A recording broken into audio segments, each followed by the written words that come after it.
What would the world's best athlete do right now?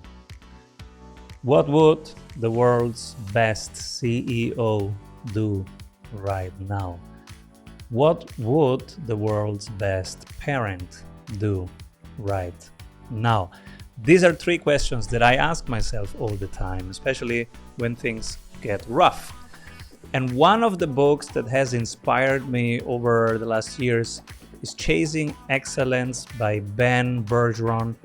Ben he's the owner of CrossFit New England. He is the coach of the top 5 CrossFit Games athletes. So he coaches the fittest people on the planet on how to win against the other 5 fittest people on the planet. He knows how to build a CrossFit box. They don't call it a gym in CrossFit, they call it a box. How to run it and how to scale it. He has a podcast. He's a wonderful human being, good husband, good parent, and an inspiring figure for me as a coach, as an athlete.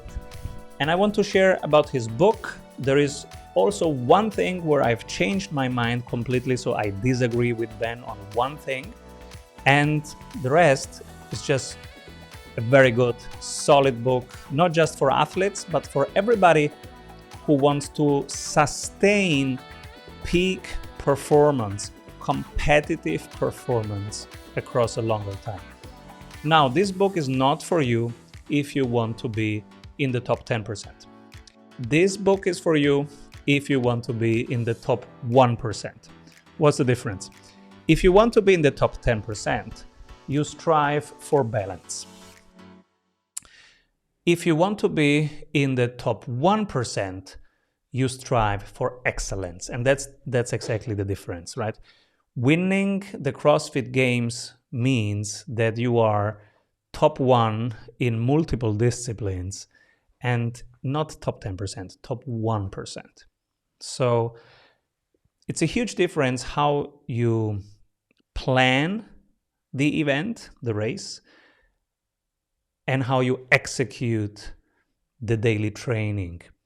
And also from a mindset perspective, you either focus on balance or you focus on excellence. All these things he discusses in the book. So there are chapters. Let me start with the things where I agree. There are chapters about commitment, grit, positivity, because of course, when you're training to win against the top 1% on the planet,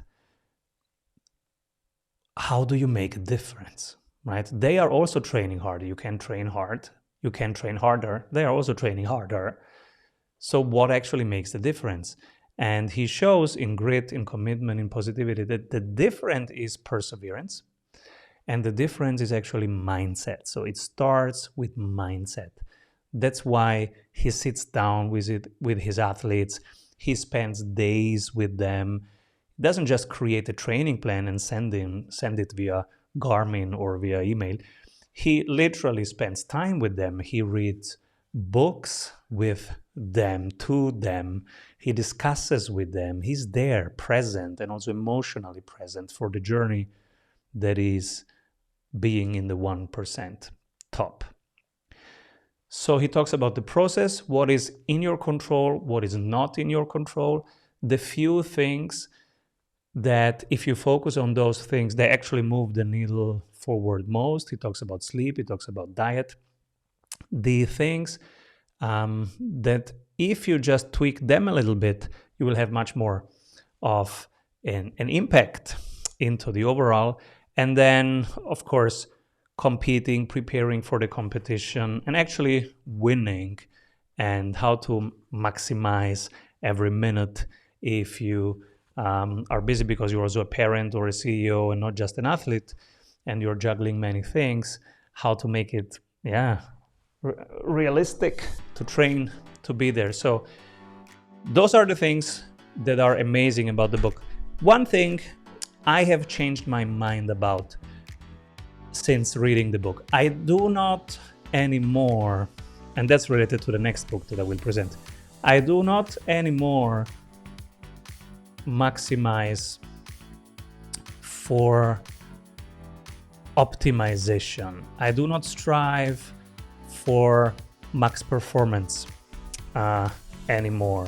I do strive for max awareness now, which is a little difference, which makes a huge difference. And that's actually related to the next books that I'm going to present in the next videos. But for that, jump over to the next videos. We are discussing these books in the book club. So if you want to join our book club in the joint venture club, it's strategysprints.com/JVC for joint venture club. Have a great day and see you soon.